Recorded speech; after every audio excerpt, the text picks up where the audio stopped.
त्यामुळे लोकांनी भरभरून मतदान एनडीएला केलेलं आहे। मोदीजींवर विश्वास दाखवलाय, नितीशजींवर विश्वास दाखवलाय। त्यामुळे एनडीएचं सरकार पूर्ण बहुमताने फुल मेजॉरिटीने येणार आहे। दररोज प्रवेश होत आहेत। शिवसेना एक शब्द आणि विश्वास हे जे काही समीकरण आहे ते आज महाराष्ट्रामध्ये सर्वांच्या मनामध्ये गेलेलं आहे।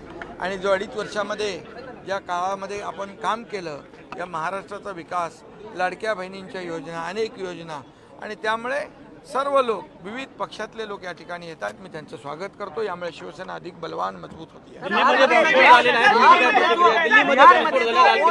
मुद्दा घेतला होता तो कुठेतरी आता खोटा ठरताना दिसतोय। काय बिहारमध्ये ज्या पद्धतीने आता एक्झिट पोल मध्ये आकडे येतात, हा चपला काय?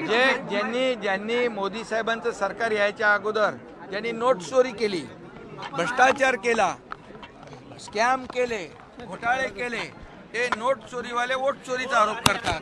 यापेक्षा काय दुर्दैव असू शकतं? आणि म्हणून मोदीजींनी 2014 नंतर ज्या देशाला विकासाकडे नेलेलं आहे, आर्थिक महासत्ता आपला देश बनतोय, आत्मनिर्भर आपला देश बनतोय, आत्मसन्मान मिळवून देण्याचं काम मोदीजींनी केलंय। त्यामुळे या ठिकाणी जे गेल्या 2014 पूर्वी या देशामध्ये सगळे घोटाळे, सगळे 2G स्पेक्ट्रम, कॉमनवेल्थ, चारा घोटाळा कुठं झाला? बिहारमध्ये। त्यामुळे तिथल्या जनतेने ठरवलेलं आहे की एनडीए सरकार येणार आणि या ठिकाणी हे हरण्याचं जे ग्राउंड तयार करतात, वोट चोरी करून त्यांनी पराभव मान्य केलेला आहे। आणि या पराभवाचं कारण ते शोधतात, त्याचं एक ग्राउंड तयार करतात।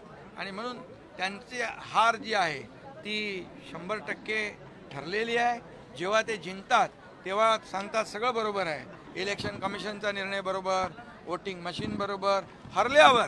हरल्यावर सांगतात हे चुकीचं आहे, हे याच्यामध्ये भ्रष्टाचार झाला आहे, वोटिंग मशीन खराब आहे, EVM खराब आहे, त्याच्यामध्ये निवडणूक आयोग खराब आहे।